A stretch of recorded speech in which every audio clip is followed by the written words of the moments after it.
One. Hey, good afternoon, everybody. Bobby Cleveland, the Executive Director, Oklahoma Corrections Professionals, along with Representative J.J. Humphrey. J.J., how's it going up there today? Pretty good. I've lost an email, Bob. I was trying to get an email for a show that I was really kind of wanting to throw in there last minute. I just got this email. So let me text my assistant, see if we can get it back up there. What the email concerns, Bob, I just got an email, and my emails just all of a sudden just started popping, Bob, about Alan Gamble having food poisoning, and that they won't get enough food to the people there, can't feed them. So I just got that one. So that's, in fact, they go, hey, I know this don't matter to you, but all these inmates got food poisoning. And Bob, I don't think people really understand it does matter to us. It matters a lot to us. They just don't understand. The department hates our guts. So everybody out there knows that. They hate our guts. And the reason they hate our guts is because we are trying to do something. We are trying to do something on the water issues, on the food issues, food poisoning, and all of those issues. So it is very important to us. It's very important. The staff, you people who are listening are important, and we are trying to work on it. Well, JJ, I have an inmate that I met whenever I was in the house and helped him a couple of times. And his sister was praying for him all the time. And I met her, and I was just so impressed with how much love she had for her brother that I kind of gotten interested in. I talking to her a lot over the years, and seeing her brother once in a while when I'm at the prisons. But anyway, he got out. He served 15 years. He was in for robbery, and he was really an interesting guy. And so when he got out, we had breakfast. Second day he got out, and he's talking about the things that he had been trying to do. And he had been working on various projects, trying to be a welder, learn how to weld, and different things. That when he got out, so here's a guy that was actually, he's thinking ahead. He's got to find a job when he gets out, and not going to be easy to find when you're a former inmate. So he took up welding, and he did very well in the welding classes. So he's now working on the railroad, welding. So I was thinking about that song. Who had that song? Johnny Cash. Johnny Cash. Does that song come to mind to you? You think you could sing that song for us? I looked at that song. I've listened to the song me and you talked about a little while ago on Johnny Cash. That is I've never heard that song. That's a difficult song to sing. I don't know where you've been. I've heard it. That's never been. It's called something Island, Long Island. What is it? Railroad, Long Island Railroad. I'd never heard of it, Bob. I had to look it up. Well, I guess in Lane they just don't have, if you say Johnny Cash, they don't like Johnny Cash down there. Right. If you say Johnny Cash and prison song, everyone, y'all help me out on this and tell Bob. If you say Johnny Cash prison song, I hear that train coming round the bend. I ain't seen the sunshine since I don't know when. Well, I'm stuck in Folsom Prison. That's the song I think of when we think prison songs. Well, that song about the railroad was that's a good song. How come you can't stand? You can't go that fast? Is that what it is? The words. Bobby goes from talking. Johnny Cash has got the ability just to talk while he plays, but then he goes to singing like an auctioneer on fire. You know what I mean? Yeah. That'd be a hard song to learn. It would be tough. Well, anyway, this guy he had his family praying for him, and he did this without ever getting into a gang.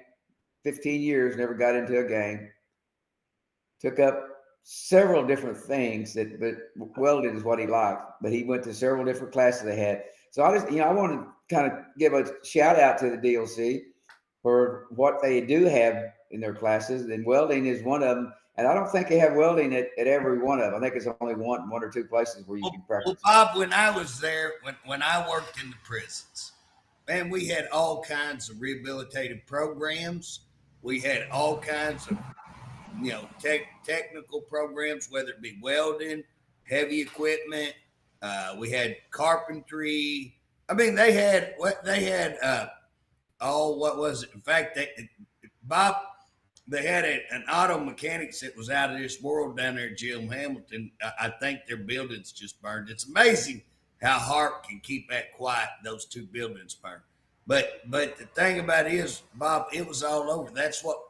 Well, I know we used to have a lot more classes, but what was interesting in our conversation, I just asked him what he thought about prison. How was it, and blah blah blah. Just shooting the bull. And I asked him, I said, have you seen any changes in the prison in the last 3 years? He said, oh, the drugs. He said, the drugs is terrible in the prison. He said, if you're not on drugs, when you go in, you'll be on when you get out. And we've said the same thing. The drugs is just everywhere. Well, Bob, they're out of control. And again, it doesn't matter who you talk to. If you pick up the phone and talk to I had run over here and get a tractor before we started here. But before I'd run over and got that tractor, I was talking to a person that I know. I know them well and have known them for a long time. And we were talking about just how bad the drugs were. And that person thought that they are convinced, and now they might know more than I do, but they're convinced that a lot of these, higher authorities in the Department of Corrections are allowing the drugs to come in. That they think they're allowing just so that the inmates, because they told me, they were like, hey, the inmates running the show. Now this is at a prison that normally you wouldn't think of. Right. Generally, they've had good control, but Bob, even when you start talking to our little prison, I talked to another guy on the other side of the state that I've known for a long time, because I know these people that are long-time DOC employees. I know all of them, lots of them. And so, I'm talking to another guy on the other side of the state, and he's talking about, hey, your wardens and your deputy wardens are having to run shift. The captains are having to come in and do things on shift, run visiting, those kind of things. Bob, I've been around corrections 35 years. I can remember we had we got up to somewhere like 29,000 inmates, Bob. 29,000. I mean, we were packed deep. They had them in the daggum halls. We opened up the Rock. I don't know if you know what the Rock is there. I know they had them everywhere. Well, I think what do we have now? 24/5. You can't get a straight answer. They're saying 22, but they had it up to 25. Where'd they go? You know what I mean? So you can't get that straight answer on that. But somewhere between 22 and 25. But Bob, when we were opening up the Rock, you didn't hear all this. People coming in with drugs. People, prisoners coming in with gold chains hanging off of them. With designer shoes, designer pants. I had one guy tell me, and he swears that the chief of security brought it in, one of them big boom boxes with LED lights on it and stuff, where they're walking around with the big boom box, and that they go down there and find drugs, and the one that's got them ain't even getting nothing done to them. They know who's got the drugs. They say they know who's coming in with drugs, but they're telling the officers not to do anything, to back off of and leave them alone and not write them up.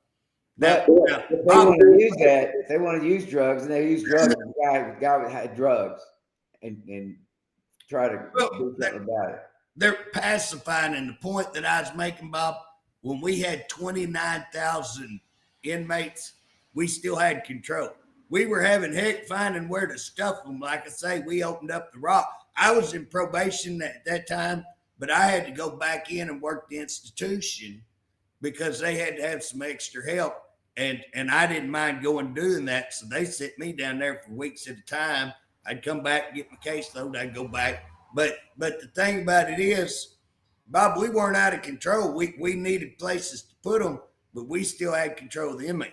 Right now, it looks like to me, sitting where I'm at, getting the information from the employees and the inmates we talk to that get out, and a lot of people don't understand that.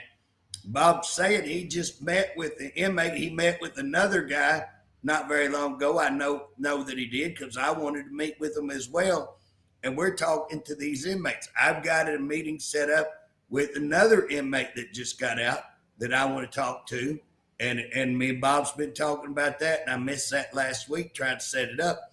But we go talk to the actual inmates and the workers to get what's actually happening. And Bob, tell me I'm wrong. Does it not sound like the inmates are in total control and that the top brass is letting them have drugs, letting them do pretty much whatever they want just to keep a lid on everything? Well, no, that's what's happening. Exactly what's happening. And apparently, I don't know this, but they are letting drugs come in. They don't have anybody on the front door checking you in when you come in. Bob, first time I've ever had this said to me.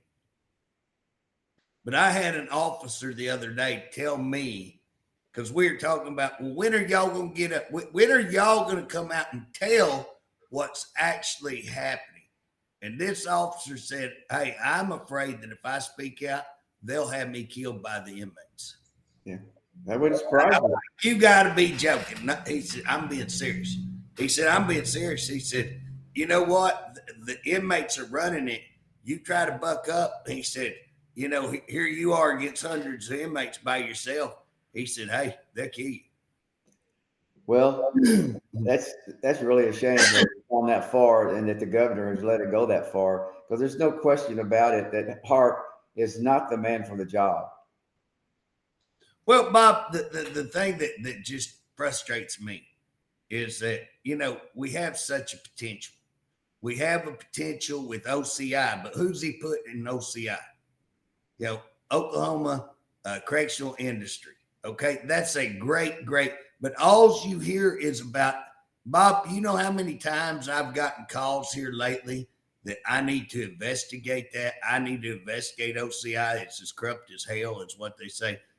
I don't, you know, I'm just, Bob, what we're talking about today is the calls that I have gotten. And I will tell you, Bob, I got 2 emails and I got 3 calls this morning on just what we're talking about. And I got an email just this morning that I was looking at. And again, it was talking about OCI and why is the director, because what they wrote, they said the director of OCI was the warden at Joseph Harpe, got fired for being drunk. Well, I want to correct him. He didn't get fired to my knowledge. I don't think he got fired. He got promoted for being drunk, I think. Now, correct me if I'm wrong, Bob. You can help me out here because I don't want to misspeak. So if I remember that old Bear got accused of several things, but coming out there being drunk was the main thing, and that they caught him drunk. And so what did they do? They promoted him to regional director. Isn't that the way it happened? Yeah. You know what's interesting? I know a girl that was terminated because they smelled alcohol on her breath when she came into work. Yeah, and here's the top guy. And you know what they were writing me? How does the OCI director come to work drunk every day, smelling like alcohol? How does he come to work every day like that? So here's this gal that they fired recently that we're involved in case. And now here's this guy that obviously, you know, and they say, oh, that never happened. Bull, it happened. They know it happened. They promote him. And now here I'm getting calls on it. So it's been going on for years. And guess what? That's not a problem because it's him. And well, JJ, you remember that girl that was bringing in drugs at Harpe? They caught and terminated her, either Harpe or Lark. Lark, I think the one that OD'd in the deputy warden's house. Yeah, yeah. Well, they knew about that. They knew she was bringing drugs in. Bob, I've got an employee there that was very high ranking employee that pretty much quit over all of that. And he said that he had reported the deputy warden was bringing in contraband, having inappropriate relationships, and he was told to mind his own business. Yeah. And he ended up retiring. I still stay in contact with that guy, and he's offered to come back. We've had them interim studies. He said, if you give me a heads up, I'll come testify. I'll come tell it for fact. I'm like, well, we don't need you just this second, but if I ever get to where we actually have something where we could actually do something, I don't want to pull that gun unless we actually have something, that we're able Well, that's like when he shot his gun off in his office. If that had been an officer, they would have been fired right Bob, then. I want to share this with everybody because we haven't shared this, but I'm going to go ahead and share it. My understanding, he actually carried a gun into OSP. Really? Bob, I had not told you this. Here's what's funny. My understanding is that he was inside OSP, and one of the officers goes back to their administration and goes, hey, we got a bad problem. They had to call him in there and say, hey, get rid of that gun, golly. I mean, what person that's ever been around corrections? And then Bob, he goes and he gets the inmates to wash his truck. What I understand, now these are all reports that I've received. Well, that's still true. Well, he gets them to wash his truck and he leaves a loaded shotgun in there. Guess what? Anybody that would do either one of those things, you would be fired. You would be horsewhipped and fired. You know what I'm saying? And yet, guess what? You don't even hear about. I mean, heck, he might have got a raise. What? Hey, here's the deal, Bob. That just demonstrates if that's true, and he actually carried a gun. Director, write us and tell us if we're lying or if that's true. But JJ, I talked to a guy the other day. I forgot where he's from, and was telling me when he was in academy, Harpe shows up in academy. I don't know if it's during graduation or what. It didn't get into details, but he said Harpe shows up with 5 women, and according to him, they were dressed rather provocatively. Yeah. Provocatively. And Harpe, he went up to shake his hand, and all Harpe was doing was talking about how he flew a helicopter from one prison to the next. And the whole conversation is all around him. And he was trying to impress where are these girls come from that he's got with him? Because he seems to travel with plenty of women. Bob, that disappoints me because I would have thought he would have been talking about us a little bit in that conversation. Well, he might have. He didn't hear the whole conversation. It would have involved some ugly words and some cuss words, I'm sure, if he did. Well, but Bob, here's where I'm at. Anybody else, anybody working in the prison system, first day knows you don't carry something like that into a prison. Anybody with Bob, I'm talking about a sliver. That right there is a sliver of institutional. I'll use one of Kay's terms. I love when Kay uses these big terms. Institutional knowledge. Talking about Kay, I'm just real surprised that she says some of the things she says. Well, she's an expert in the college. I know. But Bob, using her own words, if anybody had a sliver of institutional knowledge, they would know you don't carry guns into prisons. Now I would think I could go out here on the street and ask somebody, do you think you could carry a gun into prison? I think anybody, third grader. Allball didn't carry a gun. Crow didn't carry a gun. Well, I don't have a problem. He checked out 3 or 4 different types of guns. Here's the deal. I have zero problem if he carries a gun, if he gets qualified. I personally, Bob, you know this, 99% of the time, I got a gun on. I mean, most people, I don't carry them around. I don't show them off. Most people never know I've got them. But guess what? I got somebody was laughing because at my dad's funeral I had a vest on and I was having them to reach out over there and shake people's hand, and my gun was showing in back. Somebody told me, maybe you, Bob. I was. Was it you? Yeah, Yeah. you and the speaker were laughing. I guess somebody was laughing. So, Yeah, we were laughing about it. yeah, he carries a gun to his dad's own funeral. But guess what I do? I got a gun on most of the time. But you know where I don't carry them, Bob? Where? I don't carry them in prisons. And Yeah. you know what I do when I go to a prison? I take them off and I try to lock them in my vehicle, and not just in my vehicle, but I'll try to lock them in my console, or generally I have a place that I can double. Lockbox. I don't got even. lockbox. What I'm saying, Bob, I don't The even. difference between you and Harpe is you're a good shot. I mean, when we went out there I'm a shooting, decent shot, Bob. you're good. I mean, I would bring you in anytime we needed somebody to shoot somebody. They had you can hit that dead gun bullseye. But here's the deal, Bob. You know why?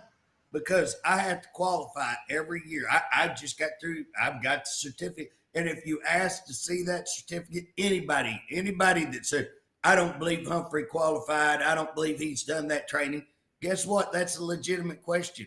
It's on cleat record. It's there. I would care if anybody wants to see it. I could care less. It's an open record as far as I'm concerned. And if I'm gonna work in law enforcement, I think it should be an open record. I think if I'm gonna be in law enforcement or I'm gonna be the director, I think that people should know what are my qualifications. You know what? He don't want to talk about his qualifications. You know why, Bob? He didn't have any Because qualifications. he ain't got none. And again, I was told he couldn't hit the side of a barn. You know, it is what I was told, and I was told he couldn't qualify. I think it's a legitimate question. Do you qualify? Are you trained to carry a firearm? And if you are, I have no problem. Like I say, I carry one, but I would not carry it into a prison. I would not carry it. If I did have it, I would make sure it was secure, locked up outside. And again, I would be qualified. I would go get trained every year. Well, I went to a number of prisons with All Ball. All Ball took his shoes off, put them in the X-ray machine. He didn't walk around the X-ray machine. He did it just like everybody else does. You know what? Because All Ball was a leader. All Ball is a leader. Yeah. You like him, you not like him, but All Ball's a leader, and he leads by example. He doesn't expect you to do something, then him walk in and go, I'm more important, y'all. Y'all just move out the way. No, he goes. In fact, I'll tell you the type of person All Ball is. All Ball will show up and not even announce that he's the director and go through with, you know what I'm saying? Yeah. He'd do that just to see, are you doing your job right? You know what I'm saying? And then if you weren't, he'd chastise you, but his goal would be to help you do your job. His goal would be to make sure everybody's doing your job. And well, he wanted to make a guy better. He got to something, he want to talk to him, make him better. He didn't go and fire everybody right and left like we like we're doing now. No, hey, long time employees. You know, we got wardens that's got less than 3 years experience.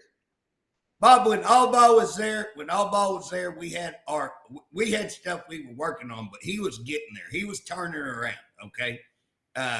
Under Crow, I had lots of places I disagreed, but I never doubted, were we still in control of our prisons when Director Crow was there. I didn't doubt that. I didn't doubt that Director Crow had the best interests of his employees. I believe Director Crow did care about his employees. Absolutely, he did. Care about the prisons. And I know All Ball cared about them. And if he heard something was going on, I've seen this happen, he would drive up there the next day to that prison and find out for himself. He didn't want to take anybody's word for it. He wanted to find out if it's true. Oh, absolutely. And I will tell you this: anybody that knows All Ball knows, he's in control, and you know what I'm saying. He don't take no guff. He don't take no guff from nobody. I mean, he takes no guff. I was referring to Crow, Director Crow, when he was. Well, absolutely. And Crow, listen, how many times have we called Crow, and he say, "Well, hold on, let me check this out." And again, we've had people they were going to fire that he's told, nope, you back off. We're not going to do that. I mean, he would work with us all the time. Yeah. And it made the place better. Hey, this guy, it's all about him, Bob. He has lost control. Well, the guy that's telling me this story, he said he had on that general uniform up there, and he kind of prished around all with it. I don't get it. I just don't understand it. Now what happened? Well, Bob, you know, I got a call, another call. JJ, I just lost you. I lost everything. Really? Yeah, I'm going to try it again here. See what's going on. Bob, do you got me, Bob? Got you now. What happened? I don't know. Screen we glitched. I get glitches every once in a while. You know what I'm saying? But Bob, I got another email telling me, and this is what's funny. I got an email and they said, hey, inmate got handcuffed and the officer left and let the inmates beat this inmate up while they were handcuffed. Well, you know, we had that happen at OSP. Those guys, they got fired. Well, you know what? I turned around and said, could you give me the names? Guess what? And that's when, Bob, if you're investigating anything and you're talking to somebody, I remember one murder case that I was working on. The person told me they were stirring blood. They'd cut this old boy's throat, and they put paint. They put orange paint over the blood, and they were stirring it around. And up to that point, I was like, I don't know if I believe this story or not. And I said, what were they stirring it with? And they said, oh, it's stick. I said, what kind of stick? They said, well, it's actually a little metal and had a rubber end. And I said, well, was it round or was it square? And they said it was flat. Bob, right there, I started believing it because the amount of detail that they could describe. When I asked this lady, what about this? What about that? Guess what? Every detail, I say it's a lady, I think it's a lady or man. I'd have to look on email. But they were able to answer details. Officers, inmates, everyone. Boom, boom, boom. Where? What happened? When people can answer those questions, boom. I mean, I send it off and bam, right that back. I got it back quick. All these answers. When you can answer stuff like that, Bob, the chances that is a real story and a real fact escalate. And so, well, I can understand how the officers could get mad at inmate. Something happened. I can understand that, but that's not professional to you know what this person said, Bob? It wasn't that. Wasn't the officers were mad at the inmates. It was the inmates, and the inmates had told the officers, if you don't do this, if you don't get out of here, we're going to beat your ass. And that's what it said in the email, that the officers were told, you stay out of here or we'll beat your ass. You come down here, we'll beat your ass. Now, again, that's when you've lost control. That's at Mabel Bassett. That's what I was told. I've been told there were times that it's out of control there, but they're all the prisoners, or not all of them, but most of them, 90% of them are out of control. Bob, you kind of, when you hear something like that, you go, oh, you know, okay, one place maybe. But here's the deal, Bob. I got that, and then I got turned around and got called about these boom boxes coming in, and about the head of security letting drugs in, telling officers to back down. I get another call from a person saying, hey, I ain't going to tell, I'm not going to come forward because I'm afraid that they would let the inmates are running it. And if they find out that I'm giving information to stop what they're doing, they will kill me. Well, JJ, the ones I get, I don't get that. But the ones I get was, what am I doing here? Why am I even coming to work? They don't need me. Inmates are running everything. I don't have any say so. I can't do anything. Bob, it's what blows my mind, Bob, is that nobody is standing up, and they're not joining OCP. You need to, if y'all are listening, they're scared to death. Well, they're scared. They're scared to join. Afraid they won't say them. You won't get promoted. all kinds of things. But we're going to move on and do the best we Yeah, can. Bob, hey, here's the deal. I'm gonna go ahead and say this, Director, if you're listening. I got a pretty good idea. Here's the deal.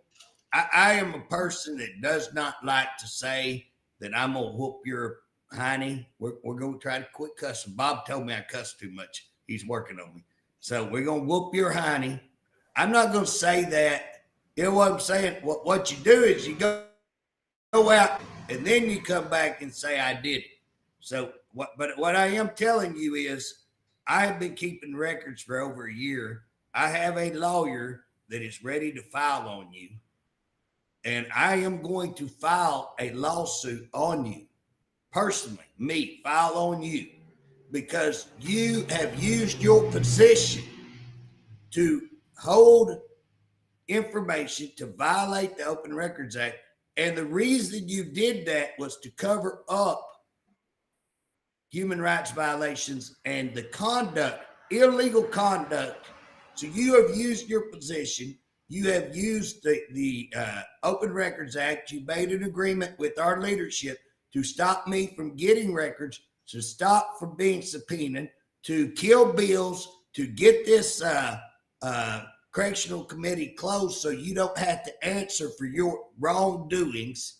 And you did it all to cover up human rights violations and to try to control. And so if you don't think that I've got every email, every document, everything, and can prove upside down and sideways what I'm talking about, I guess what? I've been keeping it for over probably a year and a half.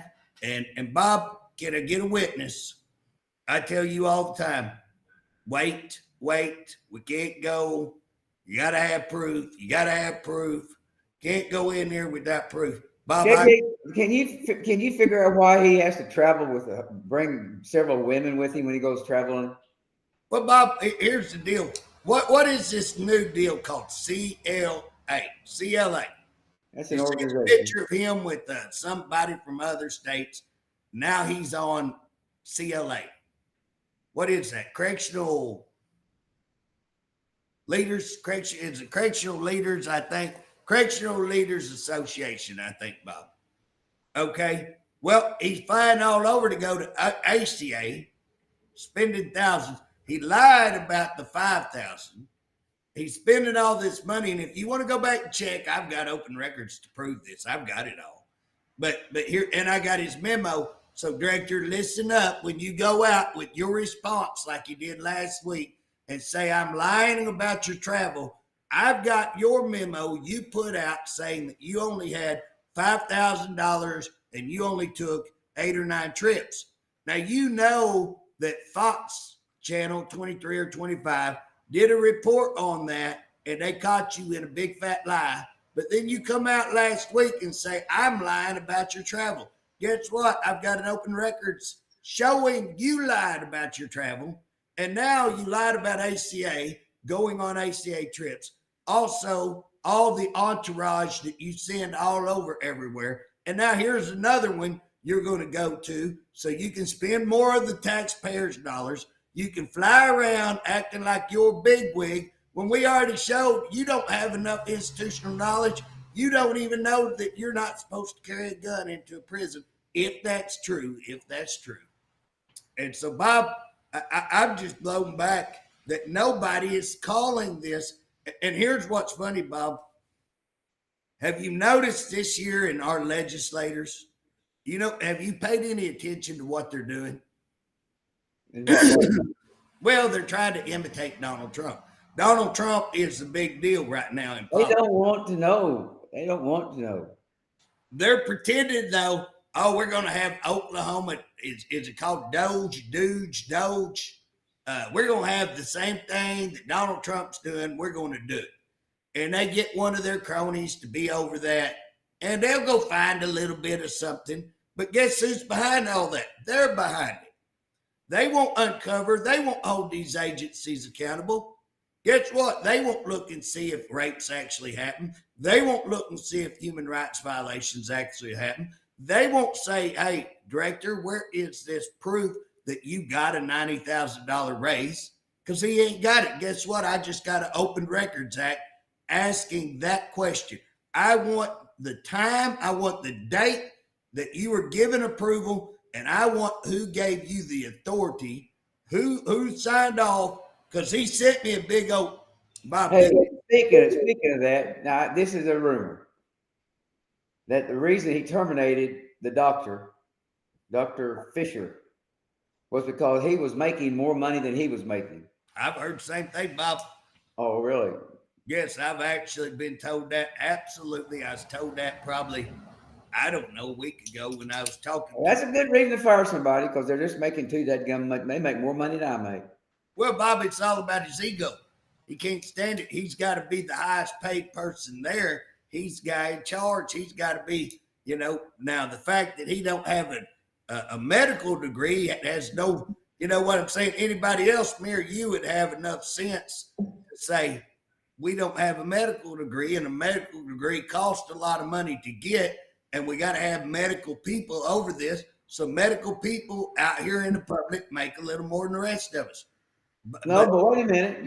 Just a minute. He hired somebody from OMES, had no medical knowledge at all. Yeah, but he had to turn around and rehire somebody because that wouldn't fly. But he left that salary alone. Well, they kept that person there, but I mean, the deal is they had to get a medical person. They just went out and got a medical person to say, you're not in charge. This unmedical person is in charge over medical. Wow. But they have to have a doctor sign off. So he don't make the 300 or so that the other guy, who was doing an awesome job, by the way, and that he fired.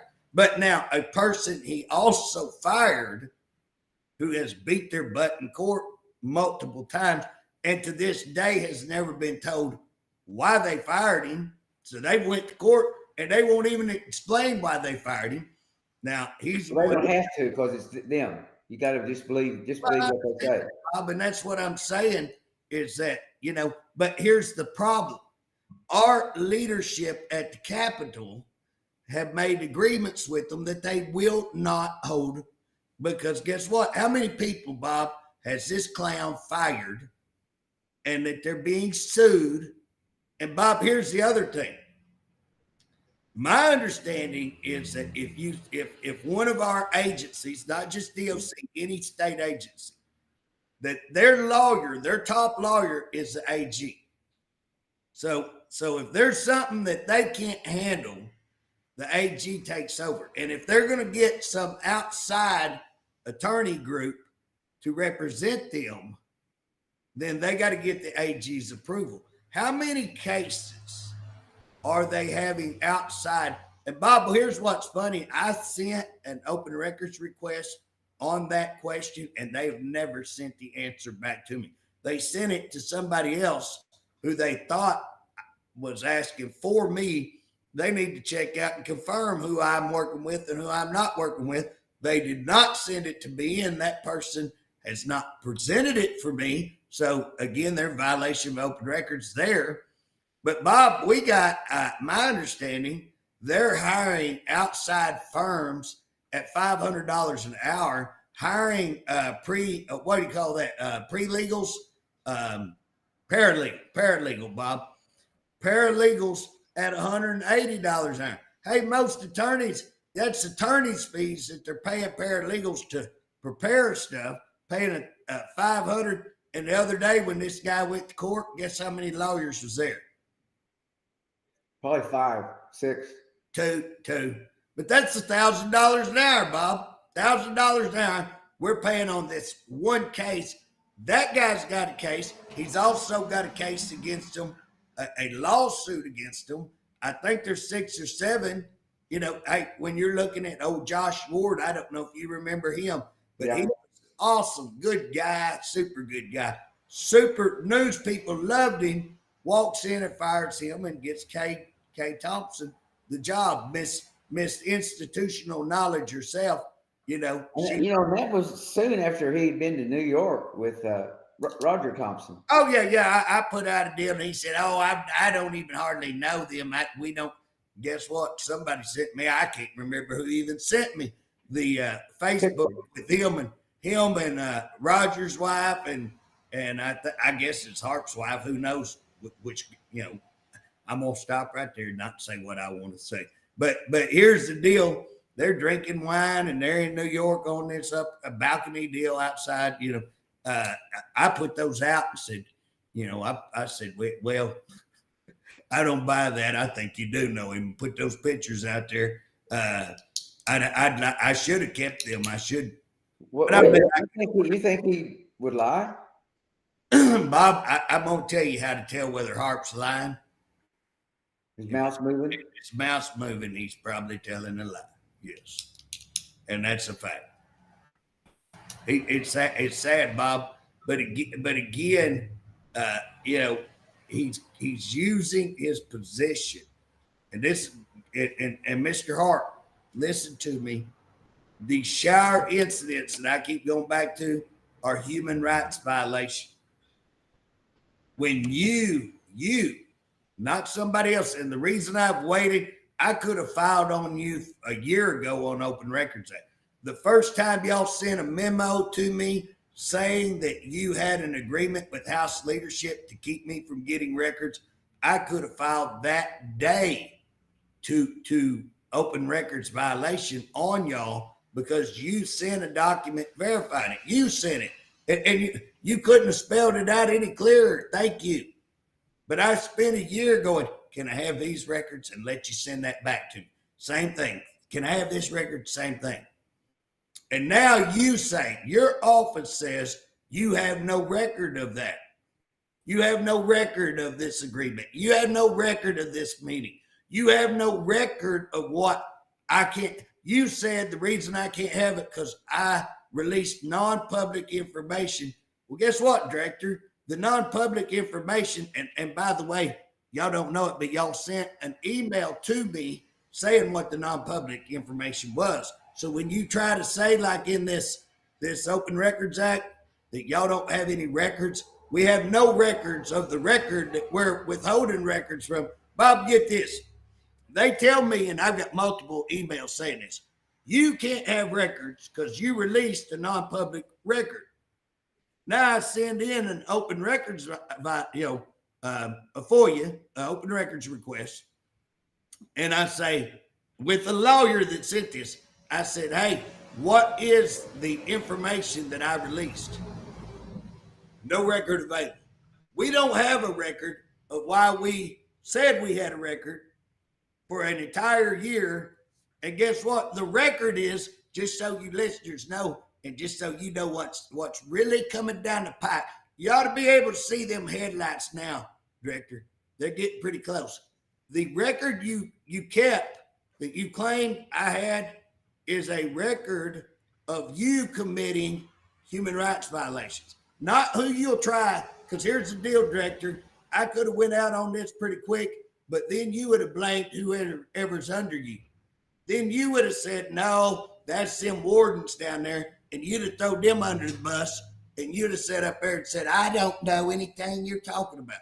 But the way I've done it, it's going to land on you because I don't care about them wardens under it. Shame on them for doing it, but the guy that's in charge is you, and I've spent a year making sure I can document you. You're the guy violating human rights. You're the guy covered up rape. You're the guy covered up the showers. You're the guy who lied about the investigation, saying y'all looked into the showers. The investigation saying you looked into the rapes. Guess what? I can prove the AG didn't look into it. I can prove y'all knew it. And now you're covering up, and you won't let me have records covered up. It's going to get rodeo. You better get a deep seat and a faraway look because it's going to get, and I can promise you that. And I just wanted, Bob, it ticks me off the way he does. So you're suing him independently. So yeah. So he can't use the lawyers there at, well, you didn't have much confidence in the lawyers he has. I don't know if we can do that, but I am going to sue him. And I've got to look up the reason I've done it this way. I don't know if they'll put him in jail, but it carries human rights violations is a federal crime. And open records is a federal crime. And they had sent me document after document. Now, the reason when I say that we've had a meeting with leadership. Well, who would have that meeting, Bob? Who do you think is going to meet with leadership? It's going to be him. He ain't going to be able to smooth out of that one and try to stick it off on somebody else. And I've got him saying that 100 times. And he's the one that instituted, and I handed him them rape investigations personally. And again, he's made comments. I'm in with the AG. I'm in with this one. I'm in with that one. Remember when you did that? Remember, Director, when you did that? Guess what? I got that memo. And the thing about it is, you used your position because you just said so. I'm in with everybody. I control everybody. Everybody loves me because I'm the director. Well, guess what? Then you used your position to cover up. And I've got all these documents. And again, I'm not going to say I can win, Bob. But what I can say is anybody looks at this, and again, when you come out and say, we made an agreement with House leadership to keep Humphrey from getting records. You can no longer have records. Guess what? I'm in your executive. This burns him, Bob. This is what burns him. I'm in his executive chain. He's not in my executive chain. I am his executive. He answers to me. I don't answer to him. Now, I don't say that to very many. I say it that way because guess what? He's so arrogant, he thinks everybody. The only person he thinks he answers to is guess who? Governor. The governor. That's the only one that he will acknowledge that he has to. Anybody else is. I don't know. I don't understand why the AG gave him permission to hire outside attorneys when he's got. I'm not sure. I asked him to get that verified, and I got a call. But I didn't get my records that I asked for. And I got Latoya. I said, Latoya, send that over in writing and ask for these records. And we're going to start a little chain. And here's what's funny. What'll kill him, Bob, is just like Director, when I told you about them showers, you want me to tell you what I did? I emailed you and said, this is going on. Then you emailed me and said, no, it ain't. And now you're griping, oh, I released this. Now you won't even say what I released. Because now it's kind of clicking to you, maybe, what I released. Public has a right to know. He's mistaken when he thinks he can do all this stuff and he doesn't have to answer to it. He's working for the state. He's working for the people. He's not having his own business. And he treats it like his own business. Here's the thing. When you handcuff an inmate to a door or to something and you let other inmates beat the hell out of them, that's not non-public. That's human rights violations. If that's occurring, that's civil rights violation, human rights violation. Again, if that's occurring, he doesn't have a right to conceal that. And the fact that somebody puts that out, guess what? If you're an officer, I want to speak to our officers. Hey, JJ, I was reading this report he put out, and the last paragraph says, well, their attorney was, what did he say, was barred. This is the attorney that has beat them, has a 99% winning record against your attorneys, and you're trying to say that he was disbarred. He resigned. And that's a flat lie when you say he was disbarred. Bob, here's the deal. He beat them every time. They don't talk about, oh, by the way, we were wrong every time. They're going to gloat because now he's had a few problems. And guess what? He quit. Okay, so he quit. So he's got a couple of problems. He's working out some things. Who hasn't had times that they need to work out things? But he wins. And again, you officers out there, listen to me. If you watch somebody chain somebody up and let inmates beat them, and you do nothing, you're putting yourself on the hook. If you lock people in 2x2 cells and you do nothing, you are in danger yourself, very much danger. These things are going on. Rapes covered up, people being beaten, people being killed. You need to start documenting. And if you don't want to publicly come out, send your stuff to us. We will keep you under wrap, but start a record where you say, this is not right. This is wrong. It's going on all over. It's up to you guys to call out these kind of activities. And it's time we say enough. Your governor said enough, but he didn't do it. He kept old Harpe, Mr. Blood on his hands, right in there. It's time you, the officers, step up and do the right thing. And if y'all get together and you'll start sending this stuff in, we can get it changed. I'm fixing. What did that happen when the girl heard him doing beating somebody up, and they knew the officers were out there? The officers were actually doing it. Where was that at? Oh, where the officers let the told the inmates go down there and beat him, and they That's what it was. Yeah, it was at Lark. And again, they got charged, if I remember right. I think they did, didn't they? I don't think this was at the prison we bought. Lawton? No, the one we actually bought. Alan Gamble. Alan Gamble. Right. And Bob, by the way, have you heard that we're looking at buying? My gosh, buying Lawton. Now, and again, now here's the deal. Something's coming up with Hinton too. I'm hearing that they're going to send people back to Sayre. Oh, that's rumor. I've heard Watonga and Sayre. I don't know which one would be true, but I know we're coming up on losing the contract on Hinton. We're coming up on losing the contract on Lawton. So I don't know what we're going to do. I think he said the other day that he wanted to buy Lawton for $314 million, I believe, Bob. $314 million for a prison that's probably 40-year-old. And again, Bob, have you ever heard about door problems and mechanical problems? It's a mess. But here's the thing. And again, if he goes to talking about buying Hinton, those 8-man cells, golly, he ought to be horsewhipped for even getting in that deal, you know. Here's a real problem is you and I know this. The other people out there at the Capitol haven't been through any of this, and they'll just believe whatever he says because he lies all the time. Well, you know why, Bob? Because our leadership made an agreement with him to keep all this under wrap. We're trying to put it out. We're trying to tell, but guess what? JJ can't have records. We're not going to let JJ have anything because our House leadership, according to Harpe, now Harpe could lie. This could be a lie, but our House leadership, but I can tell you this.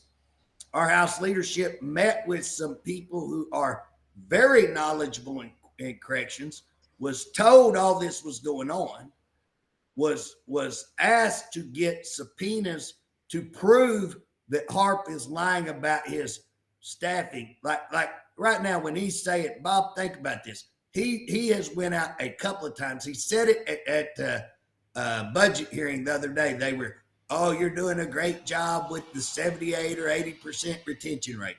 I say that. But Bob, how can you have, we're getting calls. I can show you an email I got or a text the other day. Just the other day, 2 days in a row that the wardens and deputy wardens were having to fill in on crucial slots. I got another one contacting me. We got this slot open. We got this slot open. We got this slot open. They're not doing, basically they had nobody working. JJ, we gotta wrap it up. But we can't wrap it up. I ain't even got started yet. We gotta go. But I want to talk about this inmate who is doing a good job where he's at and straightening his life up, and had the opportunity there with a welding, and he took advantage of the opportunity to learn how to weld in our prisons, and that's exactly what we need to be doing. Rehabilitating these guys so they can get a job when they get out, because they're going to get out. 95% of them are going to get out eventually. Well, Bob, that's what we used to be about in prisons, and that's what we used to hold inmates accountable. We had them accountable, but we offered them behavioral change, real change, and that's what that's what Harpe claims. He got a bunch of fancy. He claims that, but he's right the opposite.